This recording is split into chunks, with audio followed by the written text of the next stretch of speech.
Hey friends, who's hungry? My boys are headed back to school, which means it's time to start planning quick and easy weeknight meals. Thankfully, these smothered hamburger steaks are a big hit. I started off by seasoning 6 hamburger patties on both sides with salt, pepper, onion powder, and garlic powder. Then I baked them in a 375-degree oven for 25 to 30 minutes until they were cooked through. I'm using half-pound pre-made patties. Your cooking time may differ depending on the thickness of your steaks. While the hamburger steaks are cooking, melt 2 tablespoons of bacon grease in a large skillet. If you don't have any bacon grease, yes, you can use cooking oil. To the skillet, add 8 ounces of fresh sliced mushrooms and 1 thinly sliced medium onion.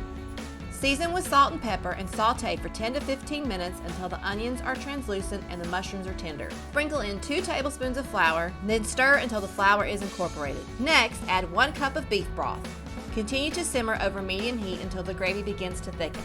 Just before serving, spoon the mushroom gravy over the top of the hamburger steaks.